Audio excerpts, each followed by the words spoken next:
party here, supporters and our members as well. So welcome to UK Finance. We have 300 members and just over 200 associate members, and that little group makes a big contribution to the UK. Financial services more broadly represents about 9% of the economy, and our membership represents about £1 in every 25 of all tax raised, provides 369,000 high-quality jobs, the majority of which are outside London, and most importantly, it helps support growth. 1.7 trillion of mortgages, 180 billion of SME lending, and 49 billion payments annually. Those numbers are huge, and we're really proud to support the UK economy in that way. UK Finance enjoys working with all politicians of all hues to try and get the best outcome for society. That's right at the heart of what we do. And that's at the heart of our plan for growth that we published last year. And if you haven't seen a copy, please look on our website. And if you don't want to do that, we will actually send you a copy so that you have some bedtime reading, because in that there are over 60 recommendations which we think will really help the economy kickstart growth. Without further ado, I'm going to hand over to Daisy. Thank you very much.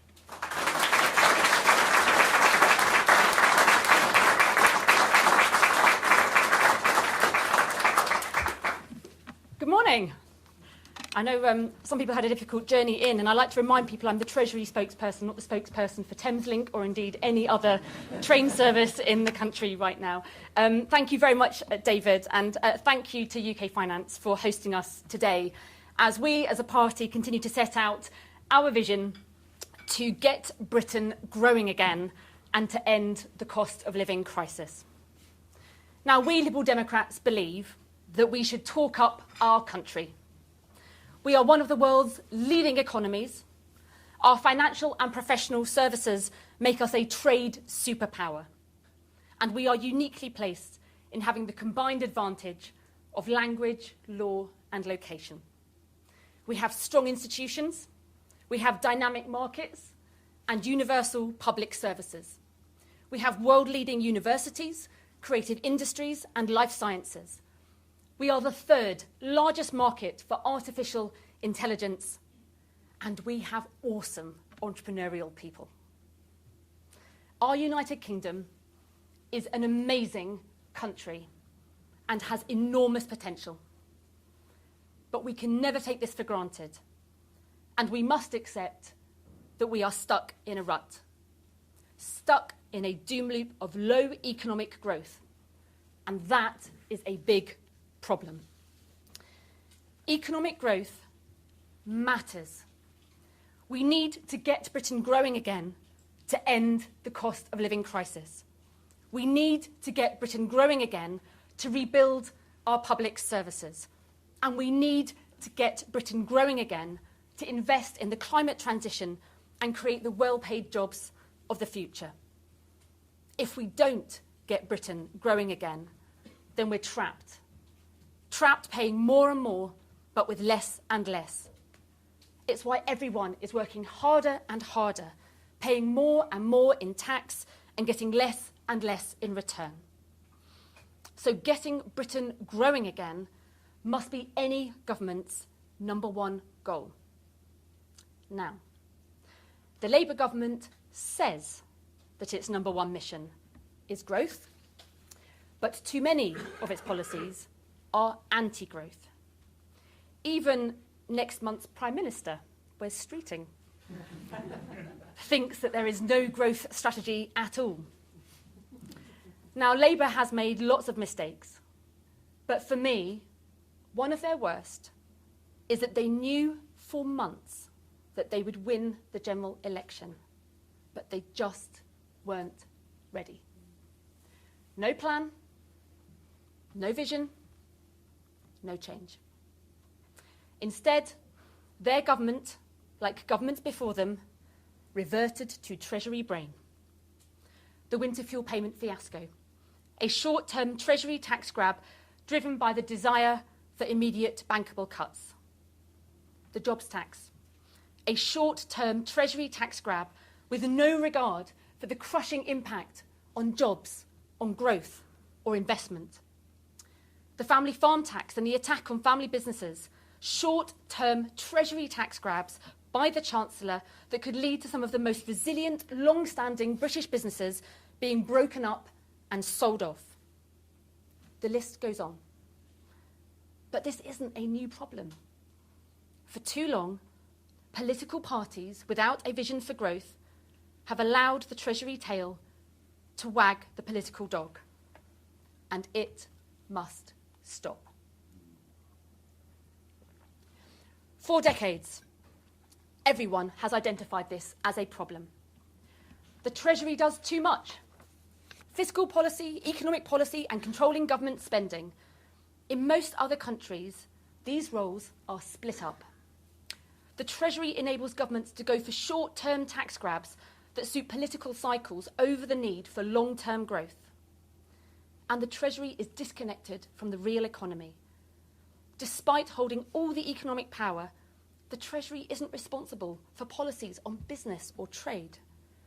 This leaves British businesses jumping through hoops, speaking to 3, 4, 5 different government departments before they can get an answer.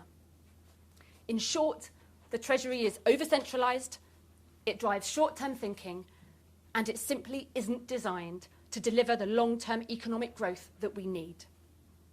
Some think it can be tweaked here and there. Some want to centralise it even further by putting some of its powers in the hands of the Prime Minister. But we have a more radical plan. Today, I can announce that we Liberal Democrats don't just want to get rid of this anti-growth Chancellor, we want to get rid of this anti-growth Treasury. And as part of our plan for government, we would break up the Treasury and replace it with a new, powerful Department for Growth. A new Department for Growth with a mandate to boost long-term prosperity, improve living standards and end the cost of living crisis. The Department for Business and Trade would be merged into this new growth department, recognising the central role of British business in driving growth. And a smaller department for public expenditure would be set up to oversee departmental spending and ensure value for money. This new Department for Growth would focus minds on what growth could help us achieve. Stronger economic growth would finally be recognised as the only sustainable long-term solution to end the UK's cost of living crisis. Investment in our NHS, in renewable energy and defence would not be seen just as a cost, but as a way to build a healthy workforce, develop strategic competitive advantage and to get Britain growing again. And it would finally force all other political parties to explain why they refuse to pull the biggest growth lever we have, a better trading relationship with Europe that could rip up red tape and raise around £25 billion a year to fix public services and end the cost of living crisis. And the Department for Growth could help reset the relationship between government and business too. It would end the tyranny of short-term tax grabs trumping long-term growth. It would be a single point of contact for businesses and investors, a single Team UK where business and investment is aligned with national priorities. It would align tax policy to economic growth so something like the jobs tax could never happen again. In splitting up these functions into different departments, we would be following the lead of other major economies like Ireland, America and Australia. But we wouldn't stop there, because for centuries, the UK government has been too London-centric. Whitehall is shorthand for calling the shots. We Liberal Democrats are the only political party with MPs that span from the Highlands and Islands of Scotland down to the tip of the southwest. So we know, we see the differences in economic growth between the southeast and everywhere else. And so we think it's time for change. Under our plans, the new growth department wouldn't just have a focus on spreading growth beyond London the new growth department itself would be based outside of London, in the heart of the UK's second city, Birmingham. And this would send a strong signal, because a significant indicator of the imbalance in our economy is the yawning gap between the UK's capital city and every other city and every other part of the UK. As a clear example, if we could close Birmingham's productivity gap with London from 37% to 20%, this alone could add around £12 billion a year to the size of our economy. That's a bigger boost to GDP than the India, Australia and New Zealand trade deals combined. And all things being equal, it could lead to roughly £4 billion a year in additional tax revenue. That's enough to build 2 brand new hospitals every year, or recruit an extra 80,000 teachers, or even boost the government's entire farming budget by more than 50%.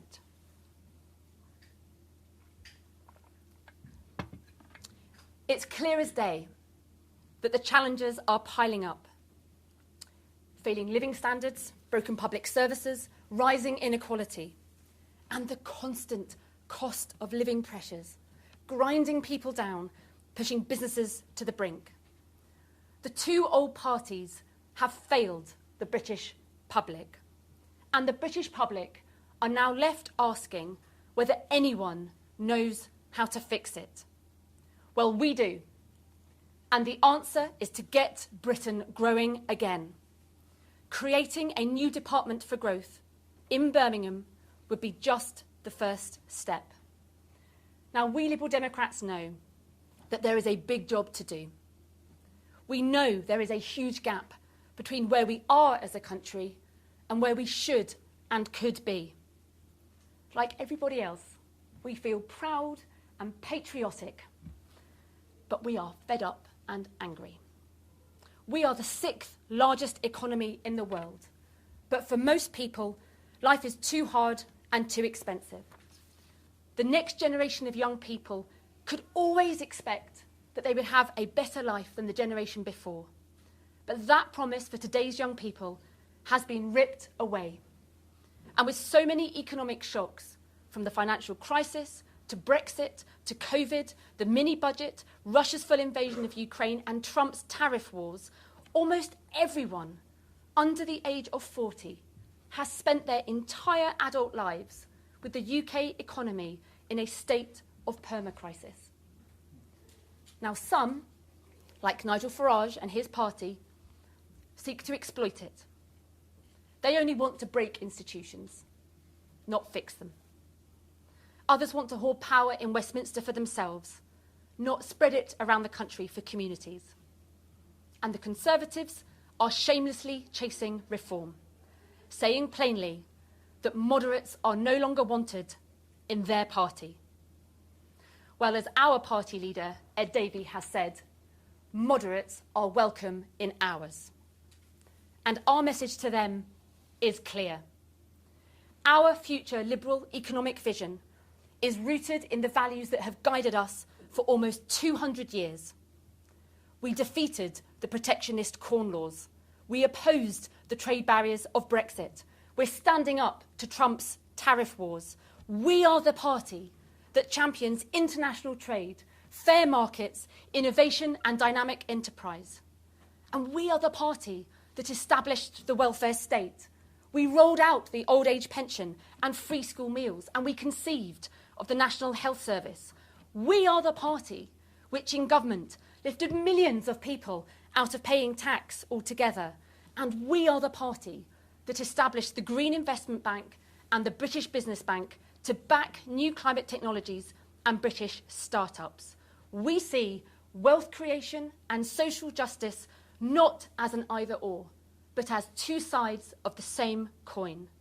We want to get Britain growing again to end the cost of living crisis. And above all else, we believe in our bones that we can once again give people a sense of hope. Hope that we will get Britain growing again. Hope that we will end the cost of living crisis.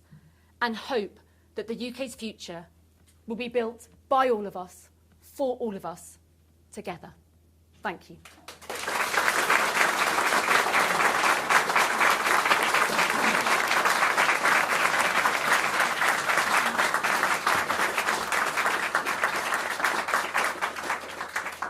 Thank you. I'm going to take a few questions from the press, and I think we have Nick to go first. Morning. Thanks. Daisy Cooper, setting up a new department in another city would take time, it would cost money, and some of your political opponents might say it would distract your attention from things that might provide growth a lot quicker. So how would you justify the time and money that would be spent on this? It is entirely consistent with existing plans to move civil servants out of London. 23,000 civil servants were moved out of London between 2020 and 2024, and there is an existing ambition to move 50% of senior civil servants out of London by 2030. So what we're proposing is entirely consistent with plans at the moment. We would simply prioritise this particular department.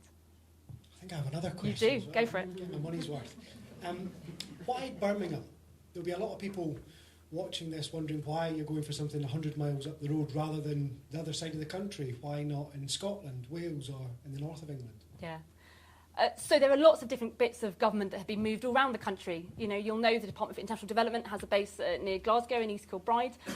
There's the Darlington Hub, which is being set up as a campus for civil servants from the Treasury, Department of Business and Trade and other departments as well. We know that DCMS has got a base in Manchester. So there are lots of bits of other government departments that are already being moved round about. But Birmingham is our second city in population terms. It also has a fantastic combination of financial services, manufacturing companies and all the rest. And we do know that there's a very significant indicator of the problems with having over-centralised growth is where the second city is lagging behind the number one city. And if we could close that productivity gap, that would then help to raise all cities and all regions around the UK. So it's for that reason that we've chosen Birmingham. I have Mari. I am here. Yeah, hi, Mari. Hello. Can I also ask you two questions? Sure. First, do you have an estimate as to how many civil servants you think you'd be able to cut doing this? And secondly, if I may, can I ask you a question that is not about this, but rather about what is going on in Westminster? And we might have some Mandelson files that will be released soon. We don't know exactly when. Can you just give me some thoughts on whether you think this is going to be dangerous for Starmer and which position he might be finding himself in when Sure. that's released? Thank you. very Thanks, much. Mari. So first of all, we don't anticipate this would result in any cuts. I mean, we know at the moment that the government is already going through a process where it's asking people to leave the Treasury. It's going through some redundancies at DBT, but we don't think that this move would actually result in any particular cuts. So that's the first thing to say. And of course, to recognise that this is not an attack on civil servants. Like, we know civil servants are professionals. They work incredibly hard. They're committed to public service. This is about restructuring the institutions of government so that we can focus on growth and make sure that business is at the heart of that as well. As for your second question on the Mandelson files, I don't have a crystal ball. I don't know what else we're going to see, but I think we've all been really, really shaken to the core from some of the revelations in recent weeks and months. There's no doubt that the Prime Minister's own judgment is really in question. We said very plainly this week that the Labour Party needs to decide whether it wants to keep Keir Starmer or not, because the country cannot afford to have months and years of uncertainty. We need a Prime Minister and a government that is focused on fixing the country, that is focused on getting Britain growing again, that is focused on ending the cost of living, fixing our NHS and social care. We can't afford to have yet another government that is, more worried about its own survival rather than people's livelihoods. Thank you. I've got Elliot. Hi. Obviously, we're holding this event at UK Finance. In the past, in advance of the November budget, you came out in support of a windfall tax on banks. I think UK Finance are obviously quite opposed to that, considering they're representing the banks. How do you square that and, have conversations with them in recent weeks changed your view on that? Sure.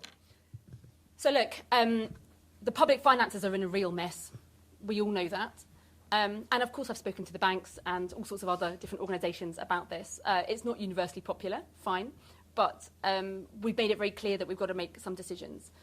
We did talk about having this windfall tax, largely because banks, for the 4 big banks in particular, have had unexpected windfalls related to the QE system. This is not a tax on the profits they're making from lending or anything like that. It is from the unexpected profits they've had from QE. So it's a very different part of their profits. But we have also spoken to the banks about some of the plans we had to use that money.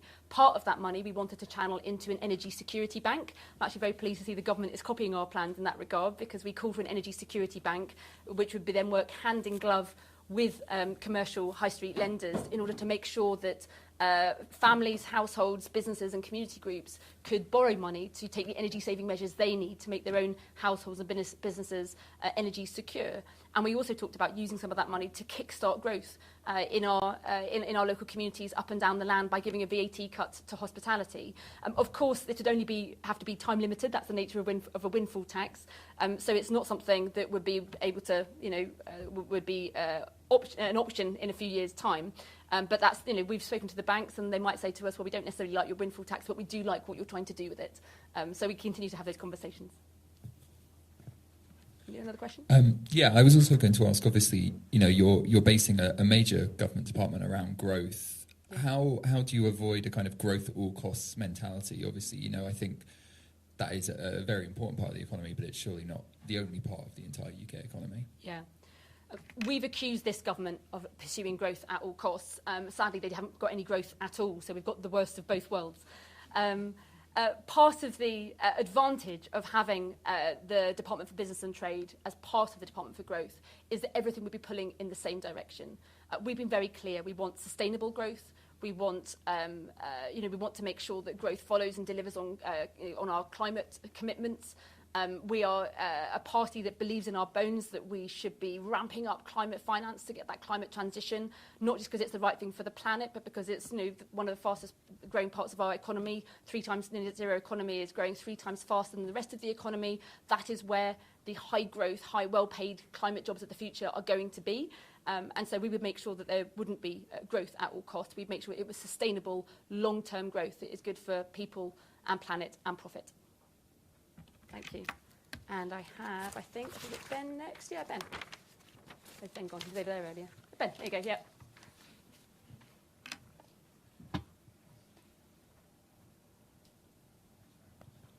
Hi Daisy, Ben Ruffles from UK Finance. Really interesting to hear about your plans to reshape Whitehall and move part of the Treasury to Birmingham. As David Postings mentioned, the majority of employees of our sector are based outside of London. So I wondered what your thoughts were about the role that the financial services sector can play to drive the growth, the growth that we all want. Absolutely. But I think when people talk about financial professional services, there's often a misconception, right? They're everywhere, in every community, every town, every high street. And they're the people that help people to borrow money to buy a house, to buy a car, to plan for the future. Absolutely vital in terms of starting and growing a business. So we need to make sure that financial professional services remains a highly competitive sector of our economy. I recognise that part of that competition is around compliance. I know there's a big drive at the moment to get all political parties to sign up to reducing some of the compliance costs. There's a huge amount of duplication. I think we know that the cost of doing business in the UK makes the UK quite uncompetitive in some ways, and whether that's energy costs or employment costs, and that points to the jobs tax issue, that competition has been really hampered. And what we hear from business and from financial professional services is that under this government, everything happened at once. Whether it was the Employment Rights Act and the new responsibilities under that act, whether it was the jobs tax, whether it was the business rates changes, new legislation, all of it happening at the same time has not helped growth and hasn't helped competition. So we're very keen to see the financial professional services grow and grow in competition and make sure it continues to thrive. Thank you. And a question from Kirsten. Thank you. Good morning. Kirsten Matthias from UK Finance. So the UK is an open and outward-looking financial services centre, and as such, the international agenda, which you referenced in your speech, and our relationship with key partners across the globe are absolutely key. So in that context, what's your vision for strengthening UK-EU collaboration in financial services in a way that strengthens that global competitiveness? Thank you. Yeah. Thank you, Kirsten. If I just start with our kind of core principles, as Liberal Democrats, we are internationalists, first and foremost, and we believe in dynamic, open, fair markets. The challenge, of course, is that we're moving away from a rules-based system to big power politics, and that poses a challenge for those of us who are internationalists. So we recognise that at the same time as trying to retain fair markets internationally, we've also got to build our sovereign capabilities as well. And that's why we want to use some of the financing that can come from financial professional services to build our sovereign capacities in our national security, our food security, our energy security, our cyber security and our biosecurity. It's really important that we harness that, and part of what we can achieve with this Department for Growth is making sure that those national priorities about building our sovereign capability, that we can build some of that investment to align alongside it. To your question about Europe, it's right on our doorstep, and you just can't fight geography. And so, of course, we want to have a better trading relationship with Europe. We think it was a mistake that the Labour Party and the Keir Starmer in particular has excluded financial and professional services from the reset. We think that it should be included. We think that's really important. I think that's the position of UK Finance as well. What I would also say on that is I think overall the City and financial professional services has weathered Brexit better than they thought they might, but there's also a huge amount of anxiety that other countries are racing ahead and we're kind of standing still. And the reality is that even though it may not have been quite as bad as some people thought, our exports of financial services have still dropped significantly by about 6% since the TCA in 2020. So there's no doubt that Brexit has been bad for financial professional services and bad for the City overall. I am also acutely aware there are some parts of the financial services where, because they have slightly drifted away from European rules, they would be slightly anxious about including it in the reset. All I'll say to those parts of financial services is come and talk to us. We'll listen. But I think overall, for the benefit of our country, to get Britain growing again so we can end the cost of living crisis, we have got to get a better deal with Europe. Thank you. Thank you all very much. Thank you all for coming. I think there's tea and coffee. I'll be hanging around for a little bit for anyone who didn't get a chance to ask a question. But thank you for your time. Thank you.